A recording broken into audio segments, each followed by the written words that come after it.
Just a few days ago, the Lunduke Journal reported on a number of DEI-focused computer science grants, taxpayer grants that came from organizations like the National Science Foundation, which had been canceled during the month of April. Quite a few of them, millions and millions of dollars of grants going towards equity and inclusion focused computer science things, open source projects, computer science in education. The list went on and on and on. And as in the short few days since that reporting, we've learned of a large number of other grants, taxpayer-funded grants, given towards computer science programs in these universities that are absolutely crazy. The most insane one for me is that a significant amount of money was going to be paid to create a, quote, Black Sisterhood in computing.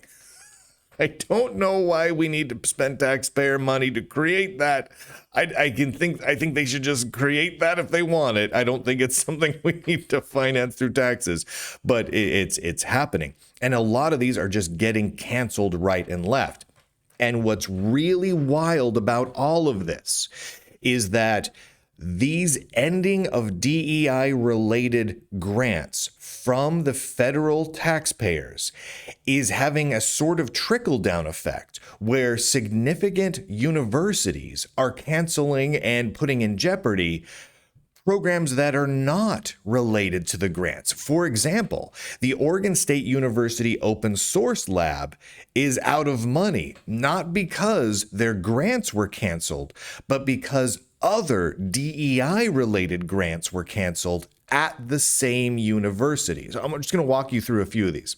The first one is this is an amazing grant. This is $2.4 million to fund, quote, Black girls as creators, an intersectional learning ecosystem toward gendered racial equity in artificial intelligence education. They managed to squeeze an awful lot of buzzwords in there. And here's what's crazy about this one. It's not just being funded for that $2.4 million, which was going to Arizona State University. That exact same program is also being run at the University of Pittsburgh for $800,000 and the University of Texas at Arlington for $363,000. So it was happening at several universities across the nation, totaling in at closing in on $4 million. This project will work with artificial intelligence, AI, creators, and Black girls aged 9 to 14.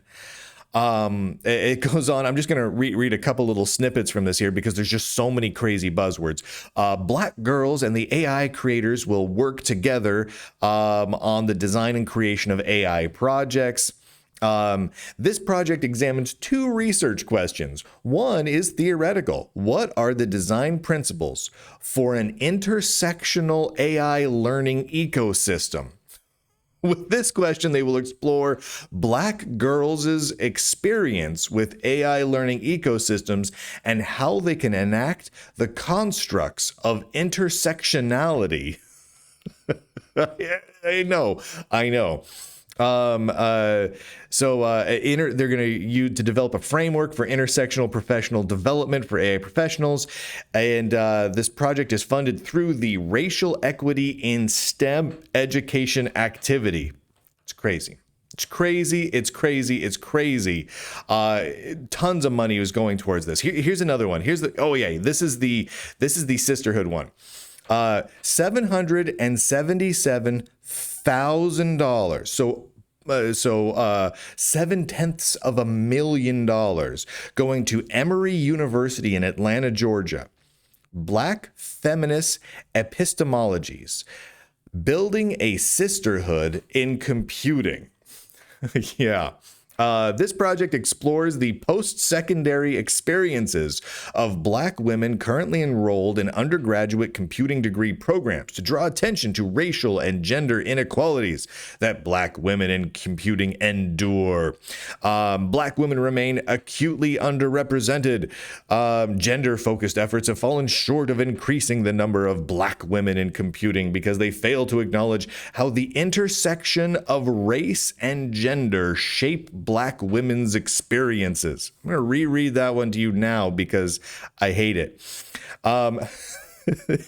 They fail to acknowledge how the intersection of race and gender shape Black women's experiences. Yeah. Then they go on to talk about how degree programs in computer science are predominantly white institutions. And they talk about, quote, Black women's ways of knowing. I'm going to reread that.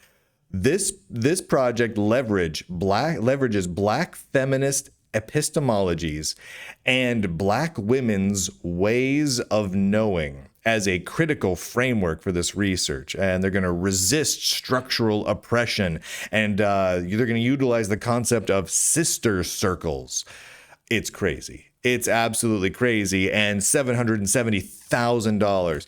Man, I could create a list of buzzwords if someone wants to give me $770,000. Holy heavens. Oh, here's another one. A culturally relevant computer science education program to expand equity, access, and opportunities for Native American high school students. So this is Albuquerque, New Mexico, $1.4 million to create culturally relevant computer science courses for Native American high school students with an emphasis on how best to support Native girls' advancement to careers in computational fields. So they're going to create, if you read through this all, they're going to create culturally relevant computer science educational material specifically for Native American girls. Now, here's the thing. I have no objection whatsoever with anyone of any ethnicity, of any sex, of any religion. I just don't care being involved in computer science. More power to you. Computer science is fun. I'm all on board with that. But spending $1.5 million to create textbooks and learning curriculum for Native American girls to get them into computer science seems ridiculous. Why not just put, I don't know, a C textbook in front of them? Why not put some just computer science, data algorithms and whatnot, sort of books in front of them? There's so many tutorials and training programs that have nothing to do with your cultural relevancy, that anyone can learn from them. You don't need culturally relevant computer science education materials. Oh man, if I'm Irish, there's no way I could learn how to program software if we don't somehow relate Guinness and I don't know, shepherd's pie to to C programming language, right? Like, it just doesn't make sense to have culturally relevant information as part of the computer science program, because the programming languages themselves aren't part of whatever culture. So it's irrelevant. It's engineering. And to be quite honest, if someone can't understand programming languages, the way computers operate and the like,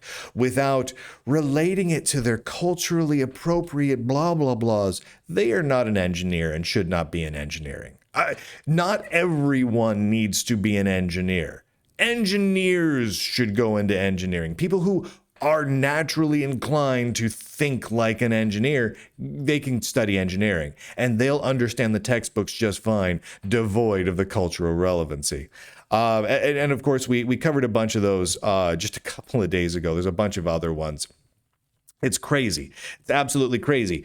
But I want to bring this back around here, because what's really fascinating to me is as we watch so many of these DEI related programs get canceled. I mean, it's a huge number of grants. Huge, I mean, millions and millions of dollars worth of DEI related grants specifically targeting computer science related projects, education, open source, etc., are getting canceled almost every day. We're finding about them now.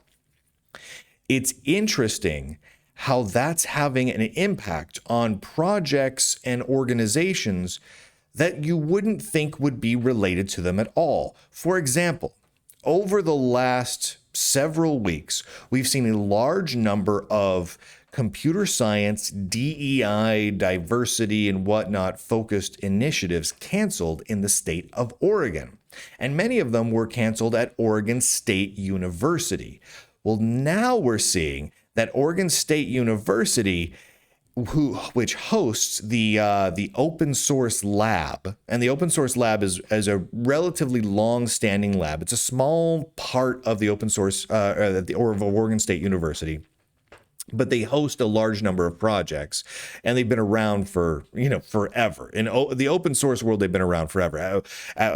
We host a number of they host a number of Linux projects. The early days of Mozilla and Firefox, they used their servers. Gentoo's used their servers for years. They're out of money now. And I'm just going to read this little announcement that they made on April 30th from the open source labs, because all seems related.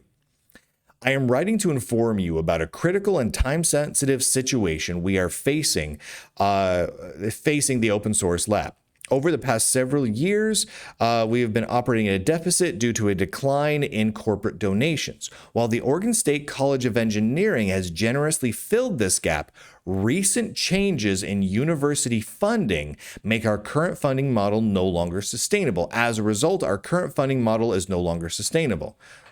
They repeat themselves. Unless we secure $250,000 in committed funds, the open source labs will shut down later this year. I have reached out to our largest corporate sponsor, and they are working to increase their support as we update our contract, but that may still not be enough. For transparency, the $250K is broken down into the following: staff pay of $150K for one staff member, student pay of $65K to fund 8 students doing works, and $35K in other expenses. Okay. So it's not a huge chunk of change compared to a lot of things. But what is happening here is these diversity programs have been cash cows for a lot of universities, including universities inside of the state of Oregon. Now that those are being yanked, right? I mean, just chopped right and left.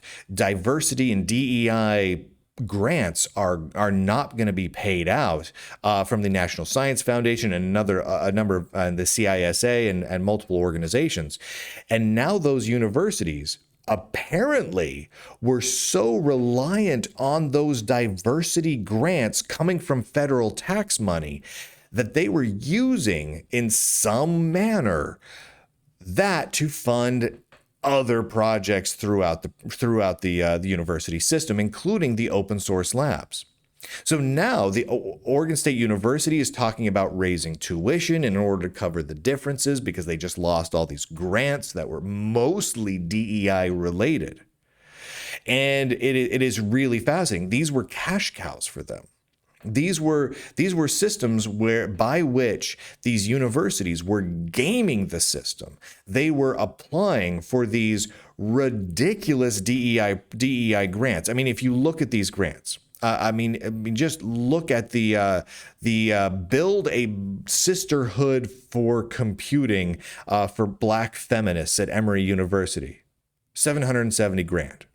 Now, you add up that plus another $3 million for this DEI project, and oh gosh, how much was it for the artificial intelligence for Black girls that were like 9 years old at these universities? That was another $2.4 million plus another couple million on top of that. These start going away. And these colleges, they begin to run out of their operating revenue.